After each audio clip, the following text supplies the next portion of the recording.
Vers 1 heure du matin, le prétendu colonel Chabert vint frapper à la porte de maître Derville, avoué près le tribunal de première instance du département de la Seine. Le portier lui répondit que M. Derville n'était pas rentré. Le vieillard allégua le rendez-vous et monta chez ce célèbre légiste, qui malgré sa jeunesse passait pour être une des plus fortes têtes du palais. Après avoir sonné, le défiant solliciteur ne fut pas médiocrement étonné de voir le premier clerc occupé à ranger sur la table de la salle à manger de son patron les nombreux dossiers des affaires qui venaient le lendemain en ordre utile. Le clerc, non moins étonné, salua le colonel en le priant de s'asseoir, ce que fit le plaideur. « Ma foi, monsieur, j'ai cru que vous plaisantiez hier en m'indiquant une heure si matinale pour une consultation. » dit le vieillard avec la fausse gaieté d'un homme ruiné qui s'efforce de sourire.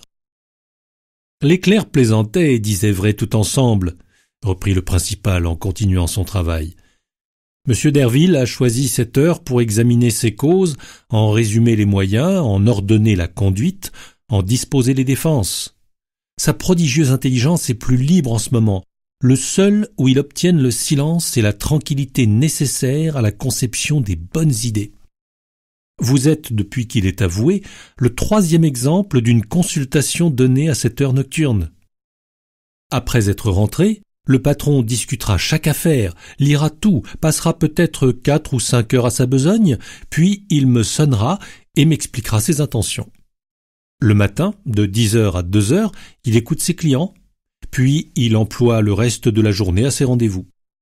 Le soir, il va dans le monde pour y entretenir ses relations. Il n'a donc que la nuit pour creuser ses procès, fouiller les arsenaux du code et faire ses plans de bataille. Il ne veut pas perdre une seule cause, il a l'amour de son art. Il ne se charge pas, comme ses confrères, de toute espèce d'affaires. Voilà sa vie, qui est singulièrement active. Aussi gagne-t-il beaucoup d'argent. » En entendant cette explication, le vieillard resta silencieux. Et sa bizarre figure prit une expression si dépourvue d'intelligence que le clerc, après l'avoir regardé, ne s'occupa plus de lui. Quelques instants après, Derville rentra, mis en costume de bal. Son maître clerc lui ouvrit la porte et se remit à achever le classement des dossiers. Le jeune avoué demeura pendant un moment stupéfait en entrevoyant dans le clair-obscur le singulier client qui l'attendait. Le colonel Chabert était aussi parfaitement immobile que peut l'être une figure en cire de ce cabinet de Curtius où Gottschall avait voulu mener ses camarades. Cette immobilité n'aurait peut-être pas été un sujet d'étonnement si elle n'eût complété le spectacle surnaturel que présentait l'ensemble du personnage. Le vieux soldat était sec et maigre.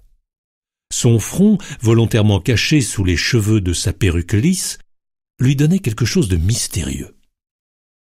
Ses yeux paraissaient couverts d'une tête transparente.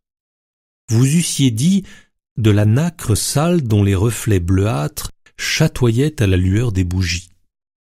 Le visage pâle, livide et en lame de couteau, s'il est permis d'emprunter cette expression vulgaire, semblait mort. Le cou était serré par une mauvaise cravate de soie noire.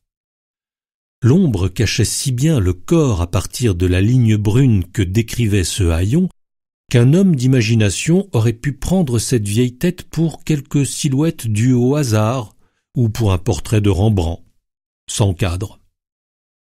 Les bords du chapeau qui couvrait le front du vieillard projetaient un sillon noir sur le haut du visage. Cet effet bizarre, quoique naturel, faisait ressortir par la brusquerie du contraste les rides blanches, les sinuosités froides, le sentiment décoloré de cette physionomie cadavéreuse. Enfin, l'absence de tout mouvement dans le corps, de toute chaleur dans le regard, s'accordait avec une certaine expression de démence triste, avec les dégradants symptômes par lesquels se caractérise l'idiotisme, pour faire de cette figure je ne sais quoi de funeste qu'aucune parole humaine ne pourrait exprimer. Mais un observateur, et surtout un avoué, aurait trouvé de plus en cet homme foudroyé les signes d'une douleur profonde, les indices d'une misère qui avait dégradé ce visage comme les gouttes d'eau tombées du ciel sur un beau marbre long à la longue défiguré. Un médecin, un auteur, un magistrat eussent pressenti tout un drame à l'aspect de cette sublime horreur dont le moindre mérite était de ressembler à ces fantaisies que les peintres s'amusent à dessiner au bas de leurs pierres lithographiques en causant avec leurs amis.